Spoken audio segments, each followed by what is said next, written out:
never stop trying to absorb, attune, understand every little moment with his guru, not only the words, but the expression.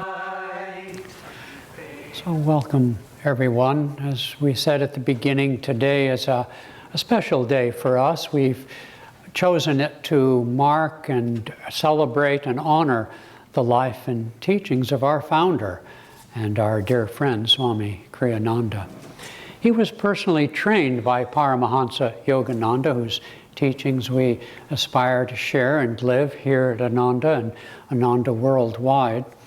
And for years equal to the years the disciples of Christ lived with their guru, Swami Kriyananda was trained and personally empowered in many different ways for the life of discipleship he was to live.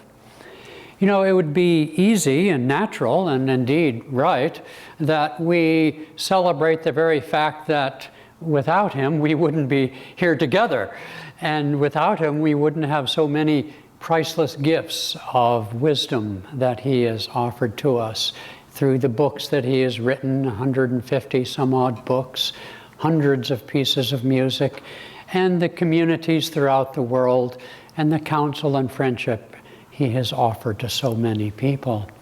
But that's not really what we celebrate. Yes, of course, okay, we're grateful. What we celebrate is something that is all too rare in this material world of ours, in this world where everyone's seeking to get mine first, as it were. And that's the attitude as well as the fact of discipleship. It's not a popular word. It's not even a very common word in the English language. I suppose there are some Christians who use the phrase in their relationship to their guru, Jesus Christ, but not many, I don't think, actually say, I'm a disciple of Jesus Christ. I'm not sure they even know what it means most of the time. I'm not sure some of us knows what it means to be a disciple of Paramhansa Yogananda. In some ways it's complicated because he's not standing here, as it were, giving us personal counsel. In other respects, it's easier because he's not standing here giving us personal counsel. How many times have I said to myself, well, how did I somehow miss the boat? I was born in 1950. He left this world in 1952. Where did I go wrong? Well, I know where I went wrong. I wasn't ready. It's that simple, really. There are too few disciples. Swami Kriyananda, for all the things that he did, all the skills that he had, and the talents, and all that he offered to the world, you know, there isn't one other direct disciple, that is one who was personally trained by Yogananda, who offered the world as much in both quantity and quality of public service. Not one. And yet, he only was interested in the degree to which his discipleship was pure. He said, if I'm to be known for anything at all that would mean anything to me, it would be to have been a good disciple. Here at Ananda, when we have the opportunity and privilege to meet so many students fired with enthusiasm, which is right and true, but how many people talk about the various gurus, living or otherwise? How many people say, I want to be a good disciple? How many want to teach others what to do? How many of us easily talk but rarely listen? This is what we saw in Swami Kriyananda, the power to listen. Within, yes. He was privileged in a certain way of putting it, in that he did know Paramhansa Yogananda, and in that he was given personal counsel for his work in life, which Yogananda said repeatedly to him, you have a great work to do. And we all have a great work to do, certainly on ourselves at least, but he in fact also had that in a very public way. But what I would like us to celebrate, and we've selected readings from a compilation of his words and his writings on the topic of discipleship.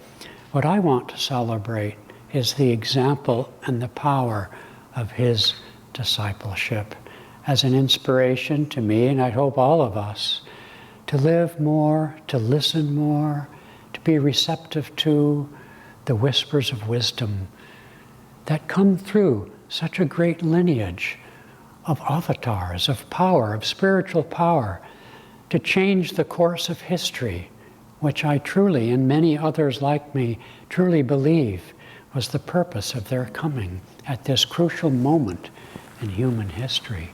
But forget human history, I won't be here long enough to care. It's about us, really. You can't ignore the fact that life starts within ourselves. It starts and ends in our own consciousness. And we are far greater than we know. And this is the great gift that God, through the avatars, through the masters, offers us, is the smriti, the recollection, the memory of who we are, truly. So I'd like to start and ask Nayaswami Jamuna to start with the first reading from the Handbook of Discipleship that we've selected.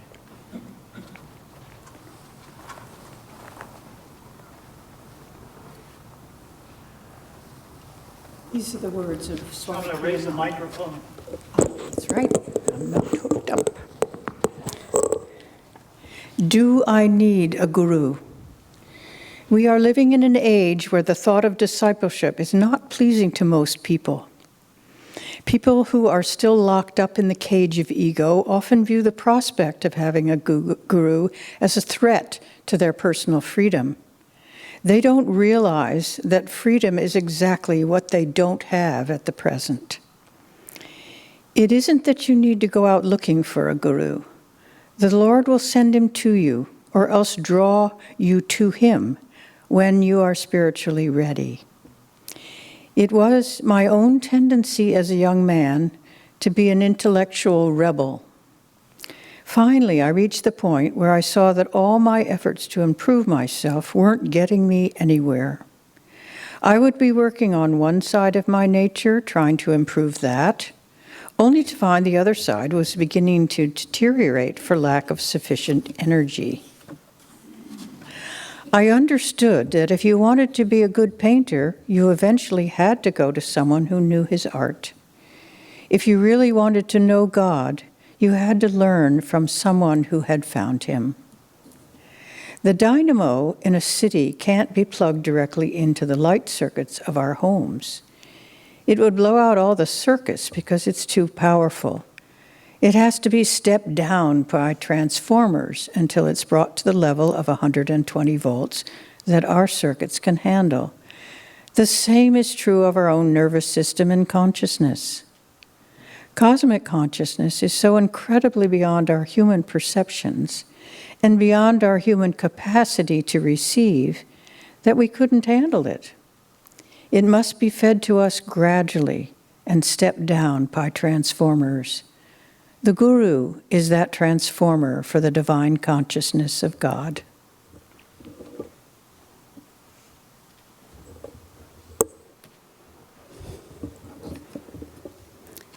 Energy and dedication is needed. The plain fact is that there aren't very many people who are worthy to have a guru. It isn't that easy. You've got to win the right to have a guru, just as you've got to win the right to study with a great artist. Toward the end of his life, Yogananda said, "I am tired of dealing with old nags. I want racehorses now."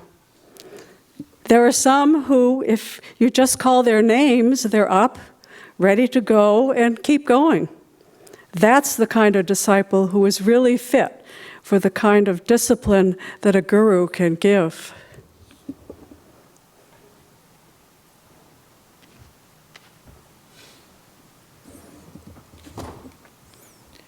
Does the guru have to be with you physically? No, he doesn't have to be, because it's an inner relationship.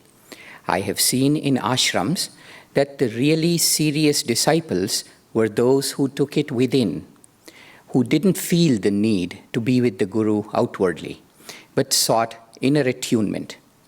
The Guru's influence, a spiritual radiation to the disciple, is what matters. Yogananda came into a body for only a few years, but his power is something that will live for far longer. It's his divine mission to help people. That is why so many of his disciples, who never had a chance to meet him in the flesh, feel his presence so strongly. This is what allows someone like Yogananda to be a world savior.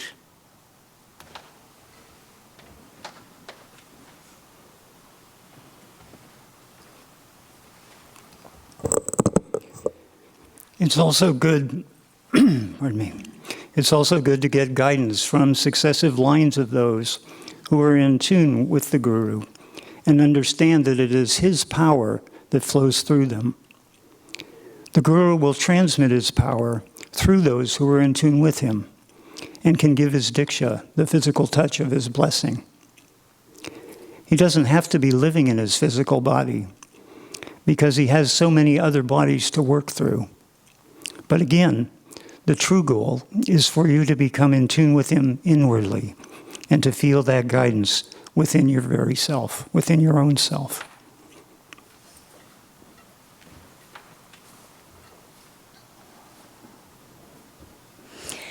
How can you recognize your own guru? By the divine power that keeps growing within you. It isn't always easy to know, but if you follow one true path, as you grow spiritually, the time will come when you will know. Either you'll know that this is the right one, or you'll be led to the right one. There is no jealousy in the masters. They are only here to guide us along the path toward our own enlightenment. Many times Master himself would tell somebody that he wasn't their guru and would send them to someone else.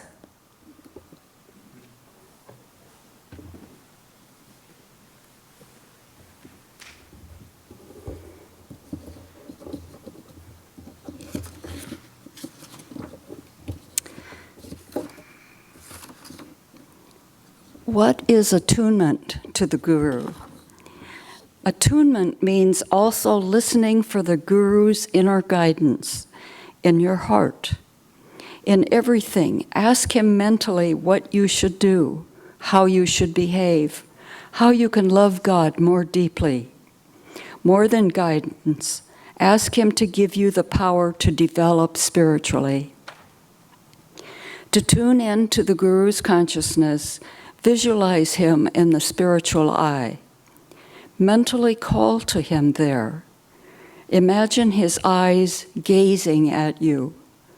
Invite his consciousness to inspire your own. Then, after calling to him for some time, try to feel his response in your heart. The heart is the center of intuition in the body. It is your radio receiver. Once you feel an answer in the heart, call to the Guru deeply. Introduce me to God.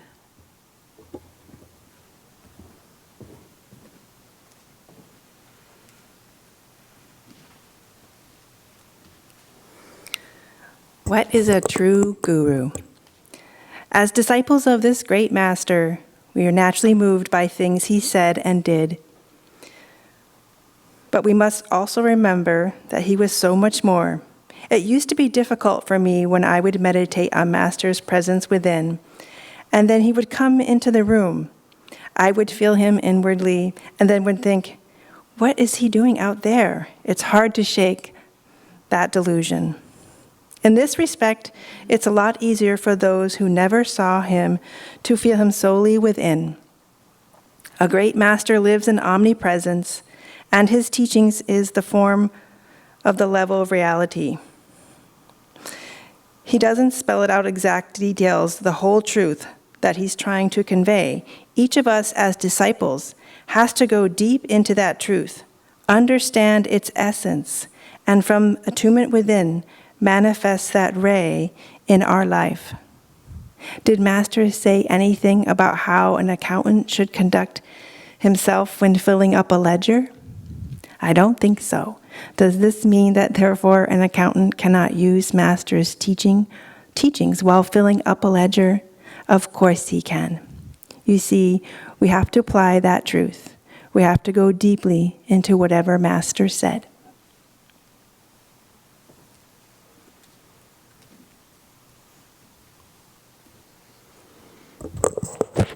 Friendship.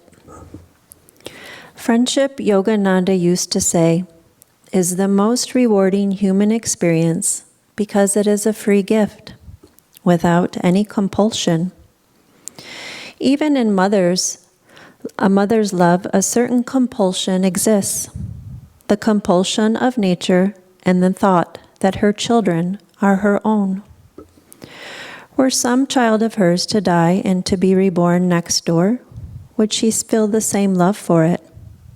Not possessive love, certainly. Noble an institution as friendship is, however, it was not until I met my guru that I came to understand its higher octaves. As a divine friend, he was perfection itself. For friendship should be uplifting, and that is something it is not always. So long as the relationship is between two egos, it may only reinforce ego consciousness.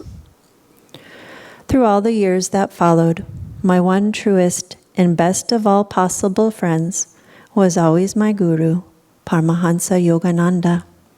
He was true in every respect, the human quite as much as the divine.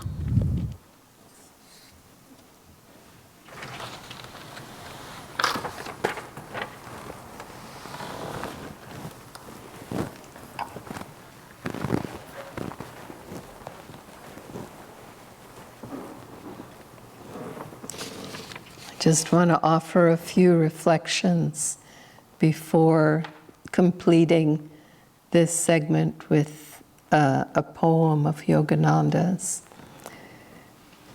I was reflecting on a time when Swami Kriyananda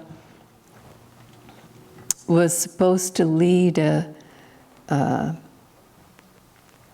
service that was for Yogananda's Mahasamadhi.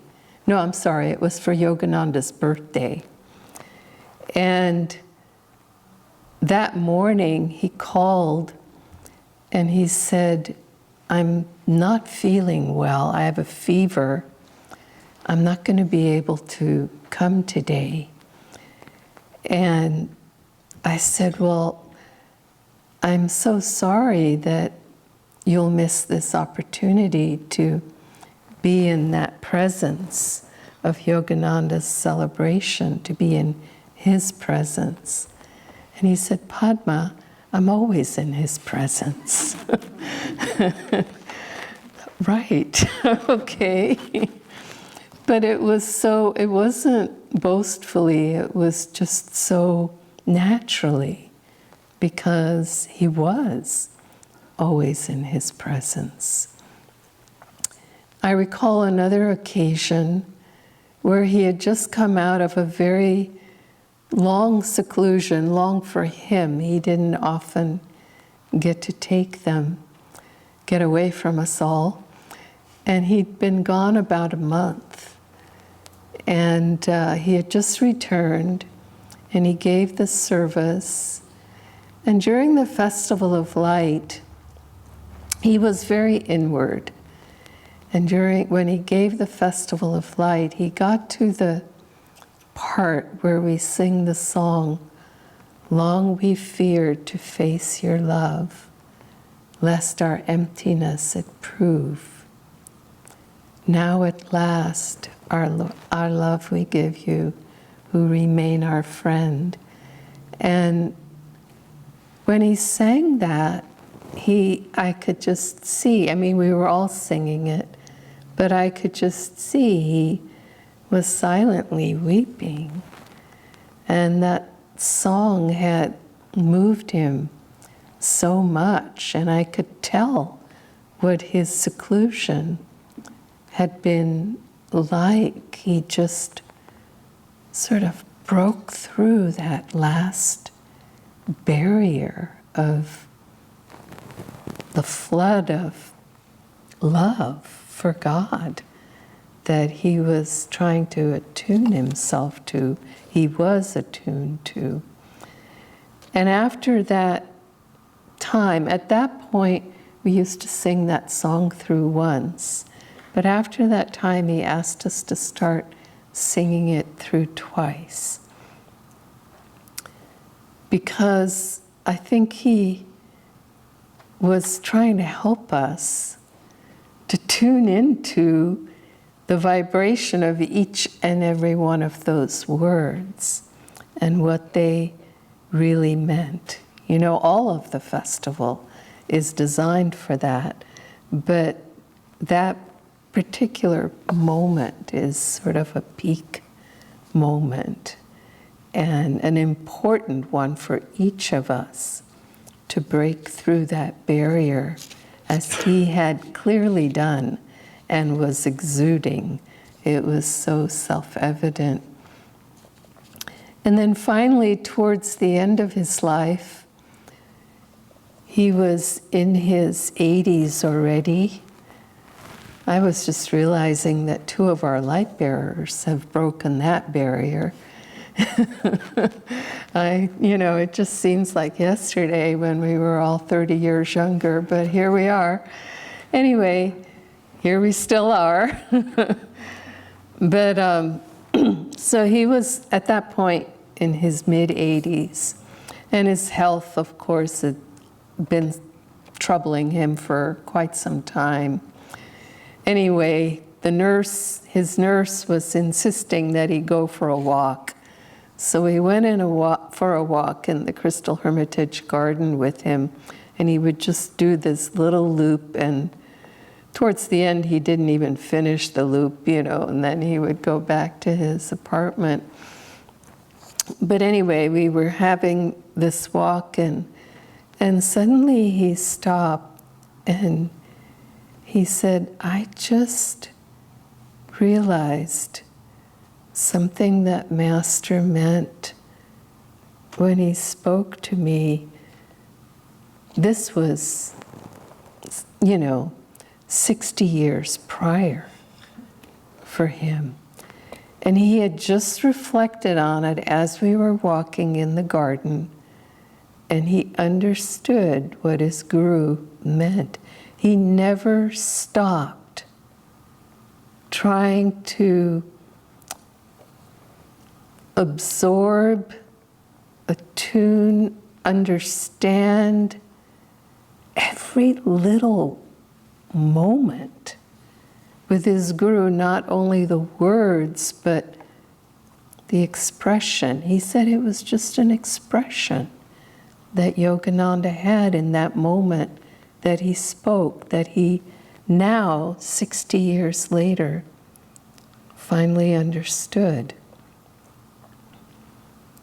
And it helped me to realize that the path of discipleship never ends. It's not as if, well, Yogananda's my disciple, there you have it. That's it, sign on the dotted line. It's an attunement, it's a process, and it's for every moment throughout to the end of our lives and beyond. Forever in incarnations. And so that was a really helpful, visceral experience that I just wanted to share with you all. And now I'd like to close with Yogananda's poem, God's Boatman. I want to ply my boat many times across the gulf after death and return to earth's shores from my home in heaven. I want to load my boat with those waiting, thirsty ones who are left behind and carry them to the opal pool of iridescent joy, where my Father distributes his all-desire quenching liquid peace. Oh, I will come again and again, crossing a million crags of suffering with bleeding feet. I will come, if need be, 1,000,000,000 times, as long as I know one stray brother is left behind. I want thee, O God, that I may give thee to all. I want salvation, that I may give it to all. Free me then, O God, from the bondage of the body, that I may show others how they can free themselves. I want thine everlasting happiness, only that I may share it with others, that I may show all my brothers the way to happiness, forever and forever in thee.